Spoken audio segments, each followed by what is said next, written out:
there! We're It's Lemon Knife. Another top 10 series. This will be our top artists. Our top 50 artists, to be perfectly precise. So this will be 50 through 41. So I think we both had a little bit of a different approach to picking these artists. Do we want to maybe talk a little bit about that before diving in? Sure.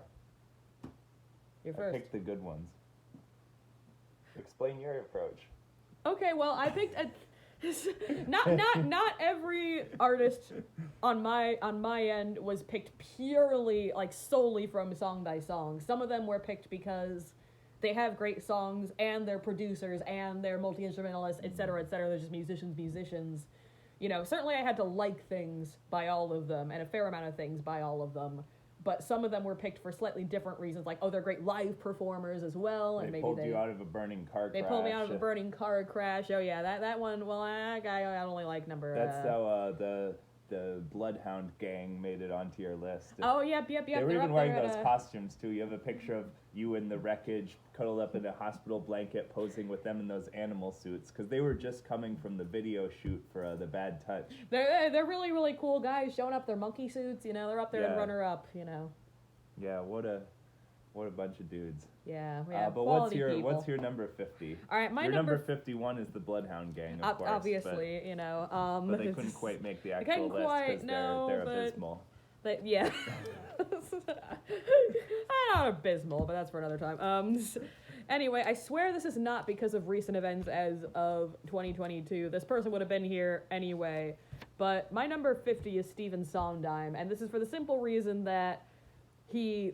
did he die or something? He died very recently, okay, yeah. Like, I think, like, end of last year, beginning of this year, something like that. And it was definitely a blow to the theater industry. And so you have probably, folks watching, you have probably heard or seen or known about a Sondheim musical without knowing it was a Sondheim musical. If you've heard about Sweeney Todd, if you've heard about Into the Woods, if you've heard about, you know, all of these different, like, Company. He's been around for years and years and years.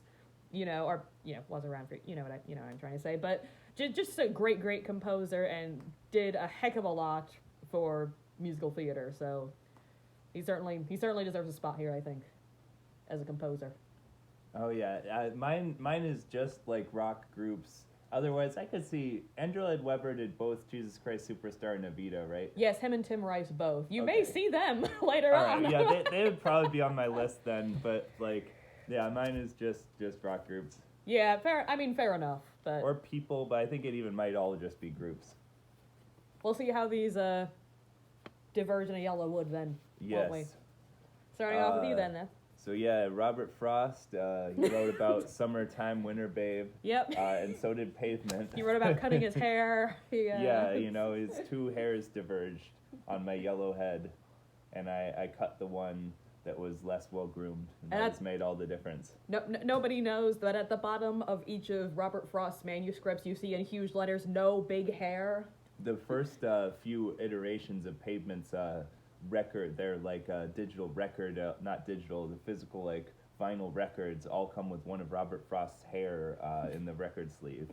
It's long kind of lost in the transportation to the record store, of course. But well, maybe, you know, if you buy one, you know, make sure you're buying it new, not used, because otherwise they'll probably have had it taken out. So really, what about Pavement? Well, after they saved my life in the car crash, no, they're just like, they're great indie rock. Were they in monkey suits too? No, they I were can see in Stephen Malkmus like they were just dressed up in monkey pavement suits. Oh, they're all like concrete slabs.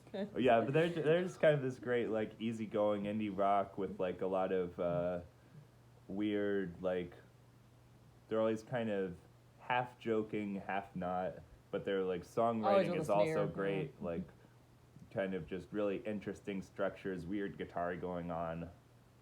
Lots of that, like, sleazier sort of sound. I don't know, not sleazier. Sleazier? No, lazier. That's what I mean. Sleazy, lazy, one of those words. Man, that Kevin Spacey, what a lazy guy. Oh boy. What's your number 49? We love bringing up criminals and fallen celebrities. We just do, if you haven't noticed. Now, well, the natural follow-up to number 50, Stephen Sondheim, is, of course, number 49, Judas Priest. Oh, of course. Absolutely, same genre, same. Maria! I just want to go there, Maria! Into the woods! I'd like to apologize for the neighbors upstairs for that one. Anyway, I mean, obviously a classic metal group, and Rob Halford is certainly like one of the greatest vocalists we've ever had, and just all the way around, like these guys kind of straddle that line between hard rock and metal really beautifully. I mean, they're metal, but you also have like just like the classic walk into the biker bar movie tracks, like living after, coming with the leather jacket, yeah, the and like almost swaggery. like hair metal pop kind of straightforward ones. So they do it all, and then there's Painkiller. They just kind of like do all of the forms of metal really beautifully, I think, and a little bit of hard rock as well. Something like Better by You, Better Than Me is very, very hard rock. Yeah. No. Exactly. All right, my number 49 are releasing music at similar, maybe the same year as Painkiller. They released the Stone Roses self-titled. You yes. probably couldn't imagine two more different albums.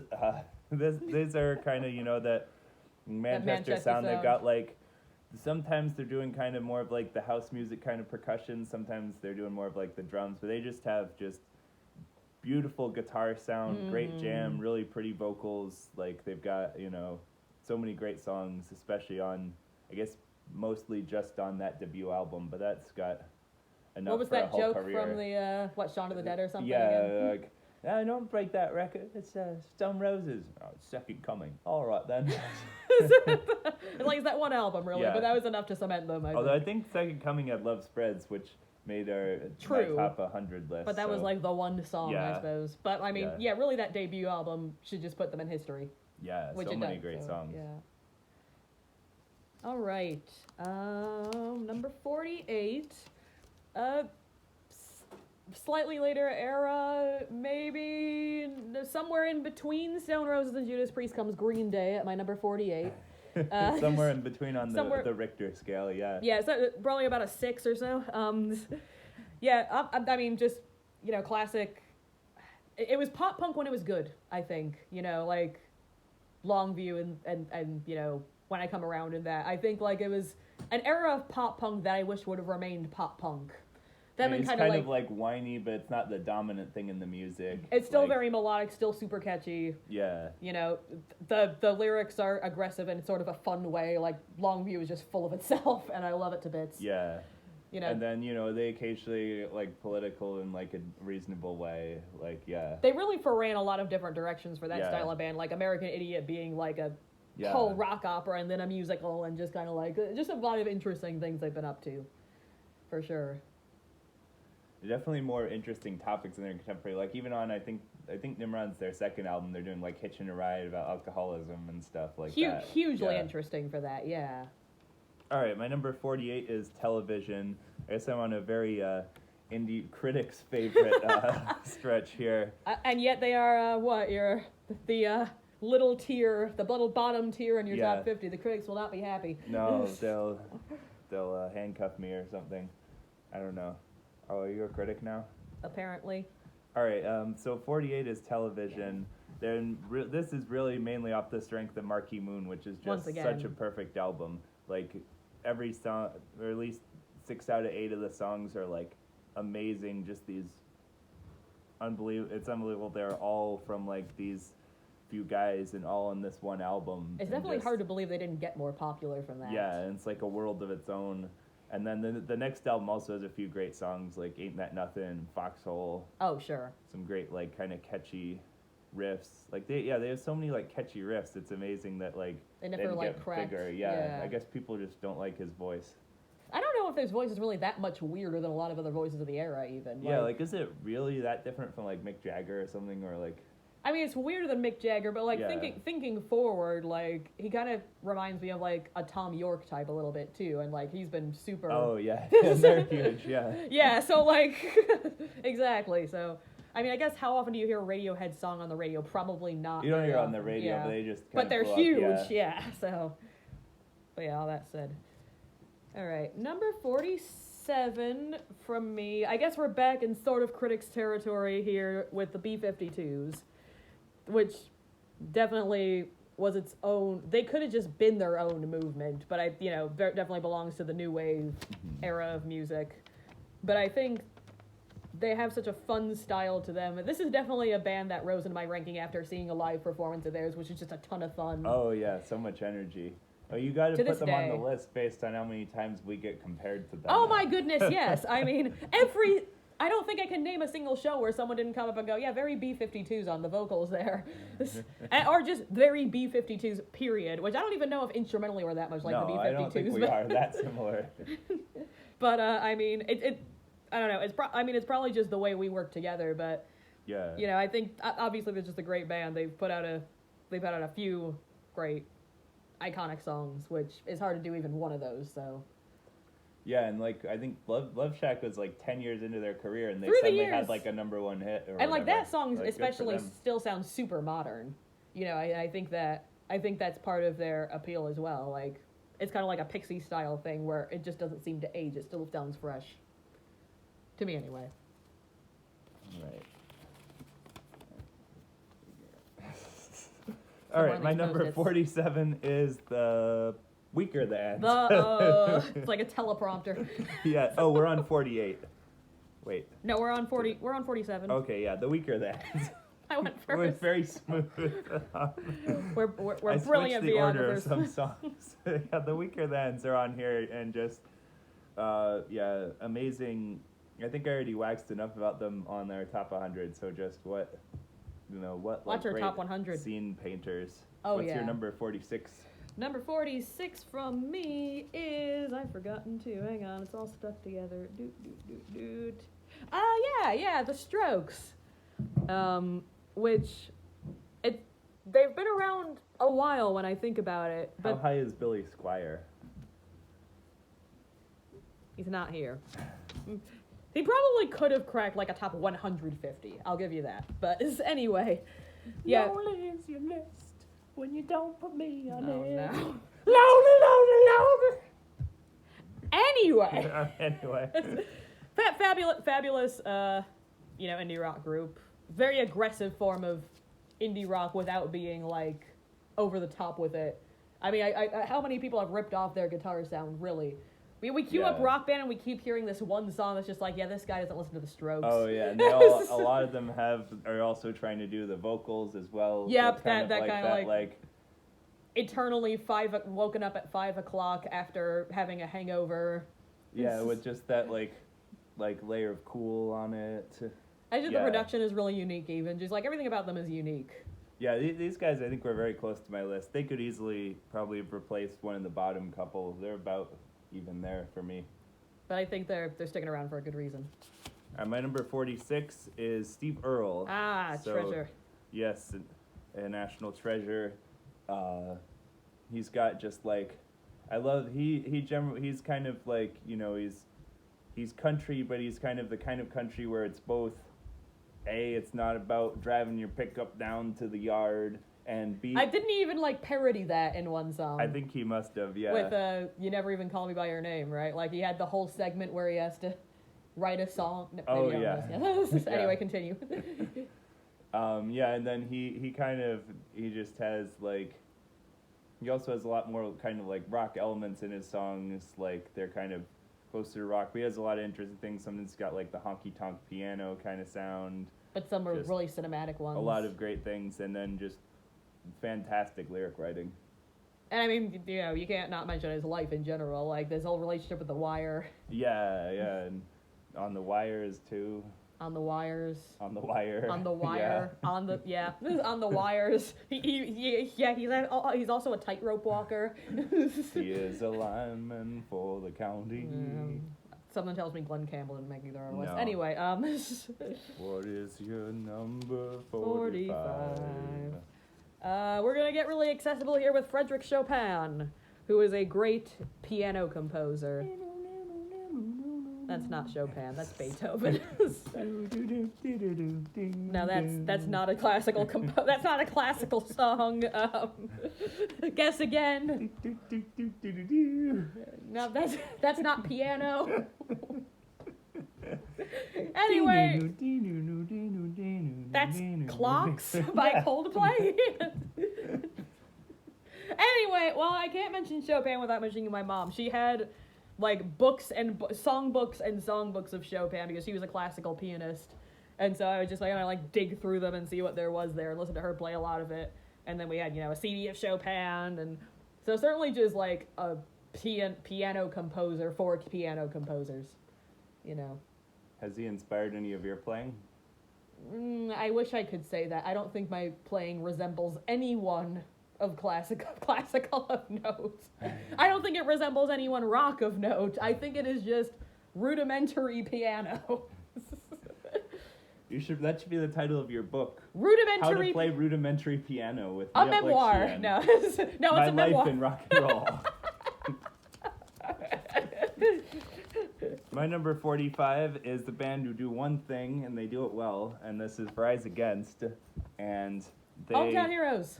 Yes, Hometown Heroes, with their sample of the Purple Line and such, and yeah, they write angry, vague political songs, and they write them excellently. They'll all have a slowdown in the middle, and they'll all end with a chorus and then a repetition of the chorus in double time. But they just write such great riffs and great songs in there that we forgive them all the same. Like, I want to hear them do that with Swing Life Away. We sit on bed porches and swing life away. It's like every time whatever his name actually is comes out with the acoustic guitar and it's near the end of the show and it's like, up and Swing Life Away. Oh, yeah. They've got show. a lot of great, like, Help Is On the Way, Re-Education Through Labor, Give It All.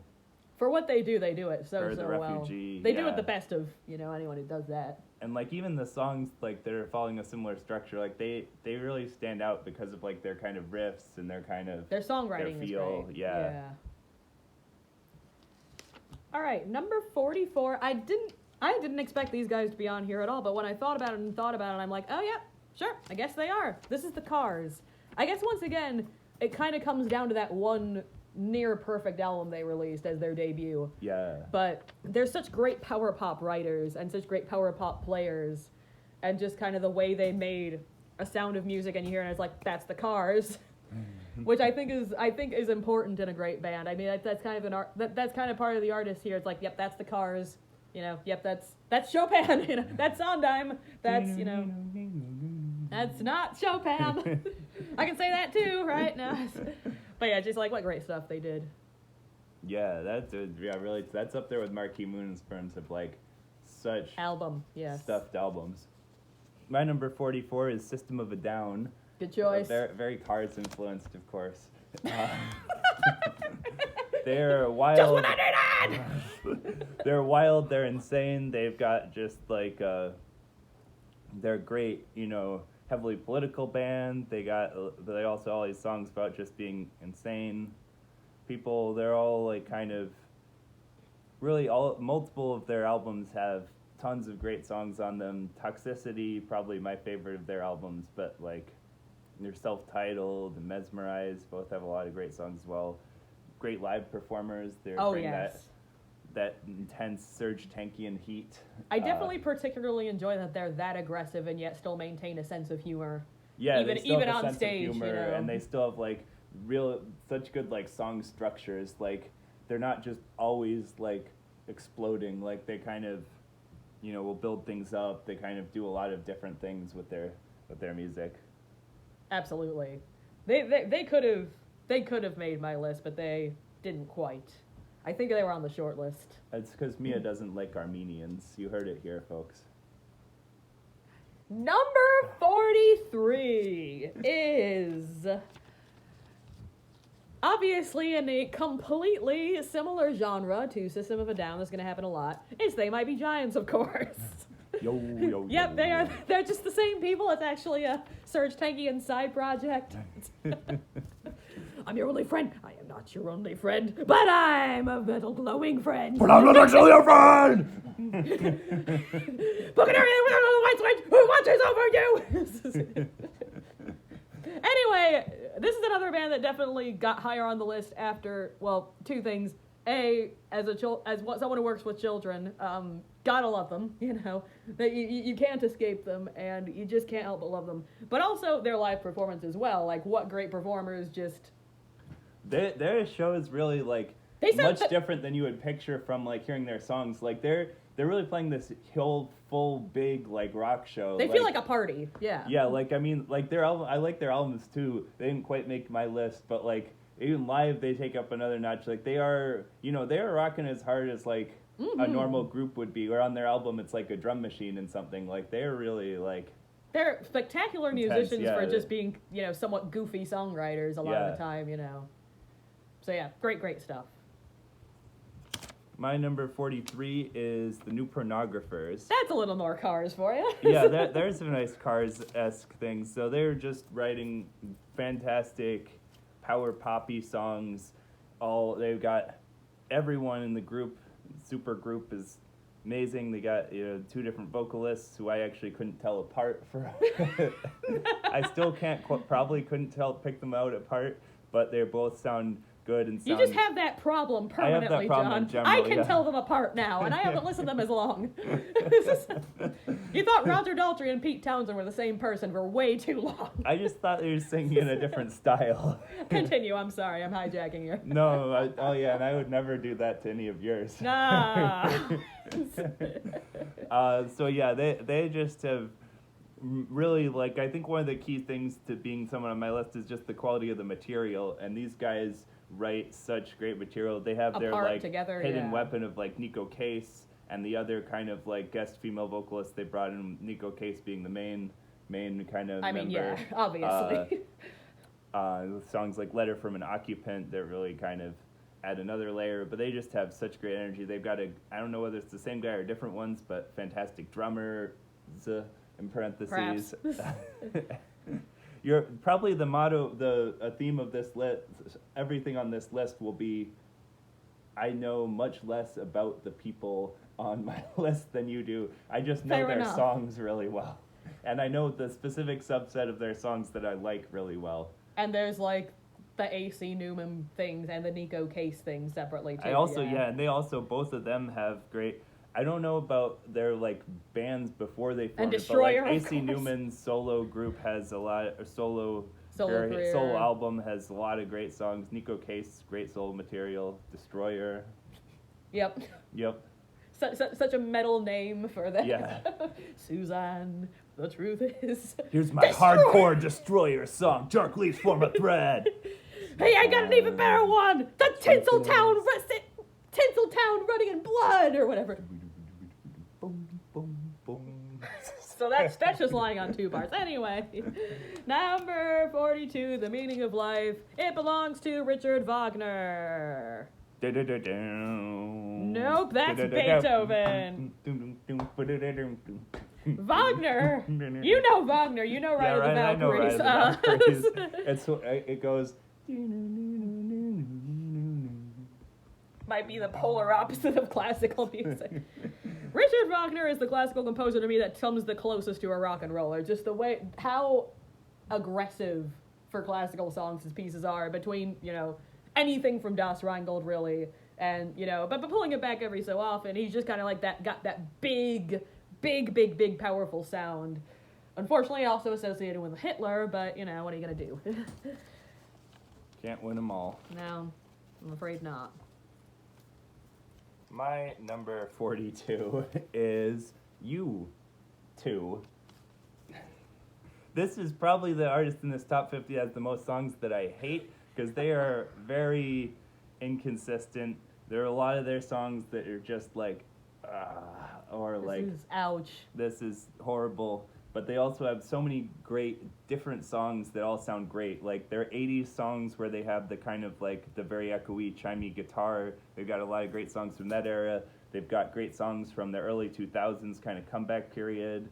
In the early 90s where they do a little bit of that dancier sound. And even their most recent album, like Songs of Experience, Songs of Innocence, those both have like tons of really fresh, like the songs that feel like different from their early stuff, but still stand on their own as like great songs. Like I feel like they're a band where there's not an album without a fantastic song, and not at least without an interesting idea, yeah. and not an album without a terrible song. Is the primary point. War might not have a terrible song. Maybe War has okay songs. Yeah, that might become the closest. But yeah.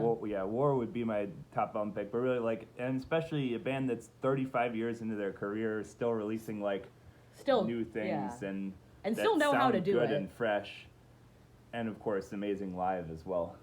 I still want to see that. That's a bucket list pick for me. Absolutely. All right, number 41 is a very straightforward rock band for once in this batch, Aerosmith. Here are some guys that have been around a while as well, and you know they have a formula, but they do that formula so damn well that you can't really ignore it. Just like that.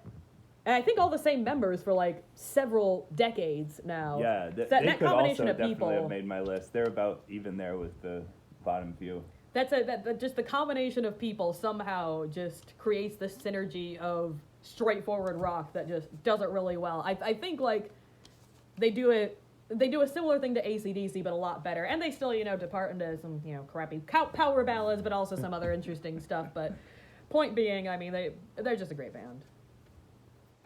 Simple as.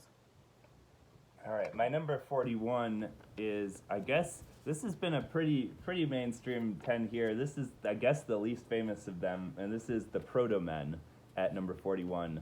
And these are just, if you hear the idea, it sounds like a gimmick of they're people who all dress up in insane costumes, and all of their songs are concept albums about the Mega Man video game characters. But the songs they just great songs and great like, musicians. They're really like kind of, especially on the second album, there's a lot of kind of like Bruce Springsteen influence. Like there's this kind of like big kind of like the 70s, early 80s kind of thing where there's synth, there's big guitar, there's catchy riffs, there's just a ton of energy, really good vocals too, like all the way around, everybody in it. Killer vocal performances by all the members, and just like epic, memorable songs. That's the kind of band that I thought for a while and still think this is like the kind of band that you should find out as a supergroup because of their ideas, because of their individual membership. It's like this really should be a supergroup. This isn't a supergroup. It's like supergroup with people you've never heard of. I don't know, but it feels like it should be a supergroup project. And we were worried. We might need to put twice as many in. I don't know if it might be too short. Wow. No, we're almost at the limit. We've waxed lyrical a few too many times here. All right, well, thank you for sticking around. Yes, and join us soon for more.